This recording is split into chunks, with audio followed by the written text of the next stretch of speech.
My life will never be the same. I found out about a terrible truth that forever crossed out my past. But let me tell you everything in the right order. My name is Samantha, or just Sam for friends. I live the life of an ordinary teenager. I study, play, go out, and help my mom. My father works as a personal driver, and my mother does the housework. We're just an ordinary family with ordinary weekdays. Starting from last year, I set myself the goal of getting into an art school. From the very birth, I liked to paint drawings to convey the beauty of the world and my feelings through the paint. I don't even know where I got such a craving for beauty. I always loved to lay out the table in a beautiful way, to eat from high-quality plates, to wear stylish things. People made fun of my parents that they raised a daughter with the manners of an aristocrat, but they were always terribly annoyed at this comparison. We led a quiet life until the moment when I learned the most terrible secret of my life. It was normal Sunday morning, and my dad was having breakfast as usual and was getting ready to go to work. Despite the day off, he still worked, wanting to get more money. My mom was making her signature pancakes, and I was looking forward to a cool day full of different plans. My dad said goodbye to us and left. My mom and I had sweet coffee and then talked about all sorts of things. Then my mom looked at her watch and began to hurry. She had to go to the market for the groceries. She asked me to clean the mess in the attic and finally throw out those old school notebooks. Well, I confess, I have a bunch of old notebooks, and I don't know why I collect them all. But the point is that there were too many of them now, and it was necessary to get rid of the garbage. Previously, my mother never trusted me to clean the attic, but this time she was in such hurry that she entrusted me with the holy responsibility. Climbing up the stairs, I looked around and found several boxes where my old things were, and then I began to go through them. I was feeling kind of sad going through the old school diaries and photo albums and completely forgot about time. After looking at old photos, I felt like I was being transported back to the first grade, to my first drawing competition, and I remembered my first friends from our first apartment. It was an unforgettable time. Sadly taking away the unnecessary things, I wanted to put the box with the old photos on a shelf. Standing on the stairs, I accidentally saw a small box at the back of the shelves. It was hidden from the view. I wondered what was in it because I hadn't seen it before. Reaching for the box, I hardly grabbed it by its corners, and then when suddenly, "Sam, I'm home!" I heard the voice of my mom from the hallway. From the sudden surprise, I almost fell off the stairs, but having managed to grab the shelf, I was able to stand. In my hands was this mysterious box, and my desire to know its contents grew even more. Hiding my find under my jacket, I went down to my mother. The evening dragged on for an insanely long time, and I could not wait to open the box alone by myself. Immediately after we had dinner, I went into my room, and where, at last, feeling like a super spy, I discovered the find. Inside were some old photos and clippings and magazines and a couple of theater tickets. Generally speaking, nothing that would be too interesting. And then suddenly, an envelope was at the very bottom of the box, and it caught my attention. I opened it and started reading, and I could not believe it. Reading each sentence, I could not restrain myself and cried. Believe it or not, my whole life was in this little piece of paper, and for many years I lived in a deception that my closest people came up with. The letter said that Samantha Thomas, that is me, is the biological child of Princess Rebecca, the daughter of the King Henry himself. And that my parents adopted me when I was only 10 days old, and the custody rights were transferred to them completely. Can you imagine? I'm the child of the royal family, the granddaughter of the king. The royal blood flows in my veins. God, I could not believe it. I did not understand all my feelings that I felt realizing this truth. I was so surprised and shocked and angry. I did not understand why they gave me up for adoption. Why haven't my alleged parents told me the truth for so many years? And how did it happen that a king and a simple personal driver are both connected in this story? I had hundreds of questions which I demanded the answers to. Having run out of my bedroom, I went up to my parents with a letter in my hands and demanded an explanation. My mom began to cry, and my dad sighed and asked me to sit down and listen to him calmly. My heart was pounding wildly, and my hands began to shake with emotion.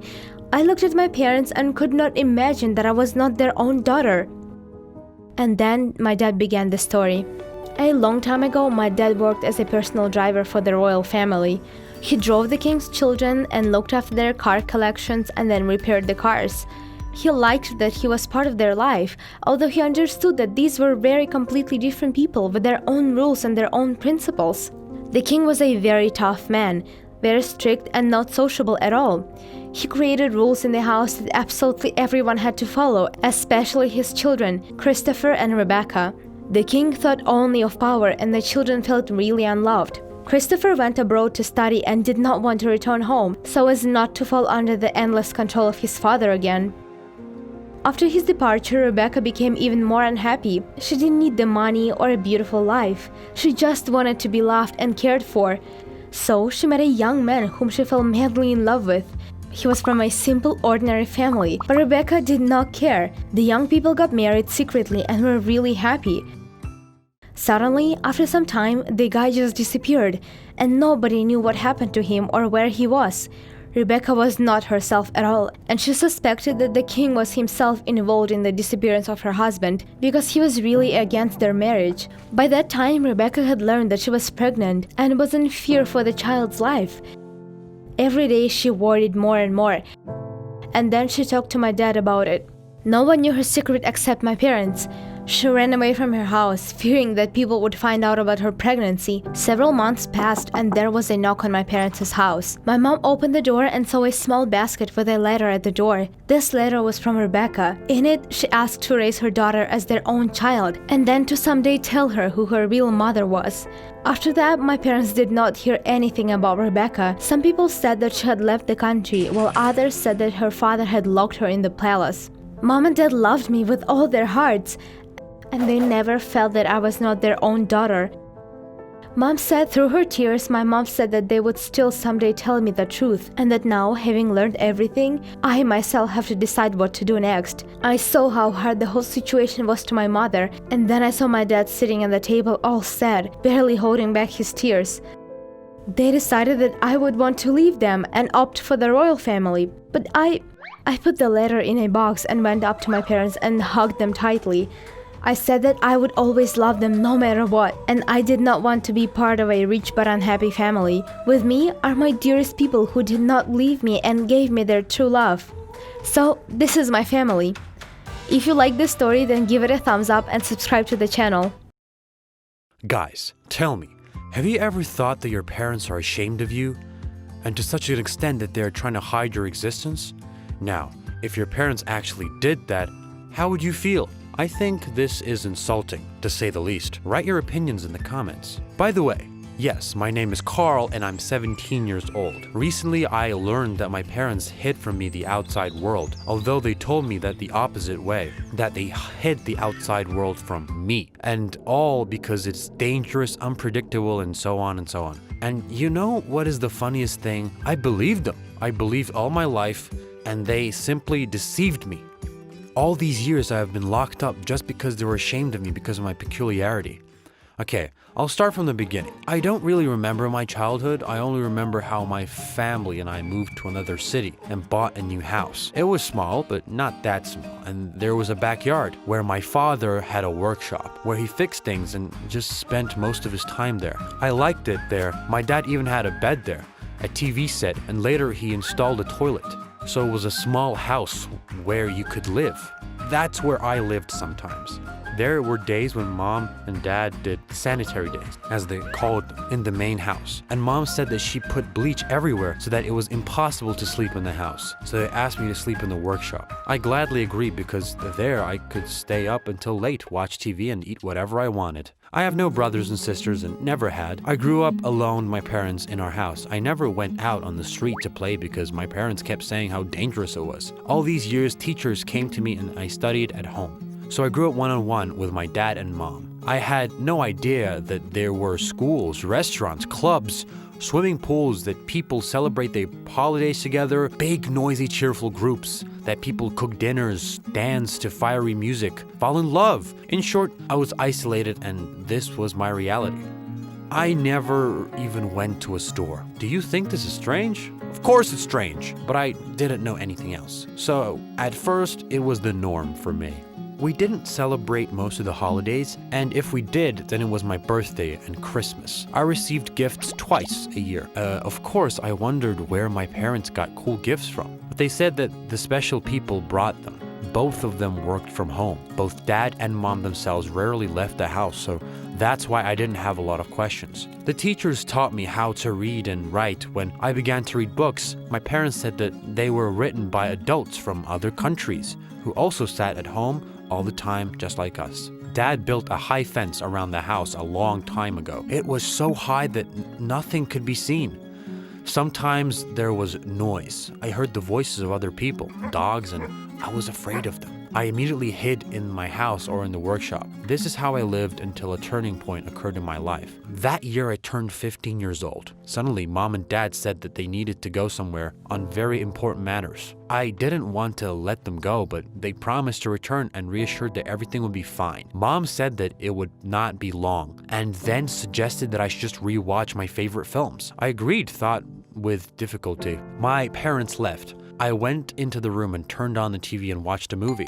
Suddenly, someone called at the door. My father usually came out, but today, there was no one but me, so I was confused and hesitated for a bit. I did not know what to do and how to act, and the bell kept ringing and ringing. Someone outside on the street said, "Police, open it!" I thought it was a person's name and made up my mind. When I opened the door, I saw a man. He was dressed strangely, in some kind of uniform. He looked at me and asked an incomprehensible questions. I said that my parents were not at home, but he did not leave. He began to ask my name and that if I was all right, but I didn't know what to answer. I looked at him frightened and said nothing. Then when he asked for the phone number of my parents, but I didn't even understand what that was. My dad and mom never had that. He probably didn't like me, which is why the police said that I needed to go with him. I resisted for a long time, screamed when they grabbed my hand. Then I bit him and ran to the house. All this time, other people were watching us. They walked around so close to me. At that moment, my parents arrived. He talked to them and I left.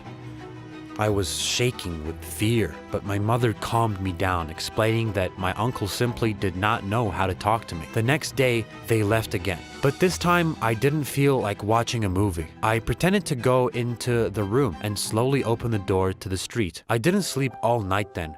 I remembered other people, and for the first time, I saw the street on which I lived. It was so beautiful. Trees were growing everywhere. People were walking with dogs. It didn't seem like they could hurt me. I slowly went out and stood there watching everyone. Later, some guys came up to me. They were small. They asked me my name, and suddenly one of them asked why I never leave the house. Before I had time to answer, another kid said, "This is our neighbor. His parents are ashamed of him, so they never let him out. He's the wild one here," he said. They laughed and ran away. I stood further dumbfounded and could not recover from what I heard. I went into the house and began to think over his words. Are they really shy of me? I looked at myself in the mirror and probably for the first time saw myself from another perspective. I was dressed differently. Most of my wardrobe was my father's clothes, and if my mother bought something for me, it was usually large and ugly. Those people on the street dressed more aesthetically pleasing than me. I also had long hair. My bangs almost covered my entire face. My mother used to cut my hair, but now she just has no time at all. Then I went outside again and went up to the guys myself. I asked them if they knew me. This time, there were other children. They all said in unison that I am the one who is shy and does not show myself. It was terrible, like a knife in the heart. I felt like crying. I ran into the house and stayed until my parents arrived. Mom immediately asked what was the matter, but I didn't want to talk to her. Only on the 10th attempt, I shouted angrily that I knew everything. Her and my father were surprised. Like, I knew what exactly? You're ashamed of me, so you hide me from everyone, and all because I'm not like the others. Mom said that this was all nonsense and that it was it, but I felt it was true. Anger and aggression boiled inside me, and for the first time, I was so angry with her, I ran to the bathroom, took scissors, and began to cut the hair on my head. I tore off my father's shirt and threw it in the trash. I was enraged by everything. I wanted to do something unpleasant for myself and my mother. I was so angry. Mom was confused, tried to calm me down. She cried, but I did not stop. I pulled out all my photos, cut them, scattered everything in the room, and then my mother shouted, "We adopted you!" These words struck me like lightning. I stopped abruptly and looked at her without moving. "Adopted me? What do you mean? Are you not my real parents?" I asked timidly. I expected a confession in shame, but I was not ready for what my mother said. She wiped away her tears and asked to sit down, then began telling me the story. It turned out that she and Dad could not get pregnant and have kids for a very long time, and when they were already desperate, they decided to adopt. But it so happened that the child was left on the porch of their house. Mom left the house at night when she heard crying. She thought that she misheard it, but behind the gate in the box was a baby. He was crying and was very cold. "You're not more than 3 months old. We fell in love with you. Thought it was a gift from above and kept you for ourselves," my mother said. Well then, when I grew up, my mother was afraid that my biological parents would come for me, so she hid me all my life. They even moved to another place so that no one could find me. That is why they did not allow me to go to school. "We loved you so much that I could not bear to part. We're afraid of losing you more than anything else," said my mother. I was shocked. It took me a few days to digest the information, but in the end, I realized that my parents do love me. 2 years have passed since that conversation, and my life has changed dramatically. I went to school, made friends, began to lead a normal life. I managed to persuade my parents to do this, and in return, I promised not to leave them and to always be with them. I realized that each parent shows love in their own way. It's just that mine chose not to take risks. But we discussed everything, so now everything is different.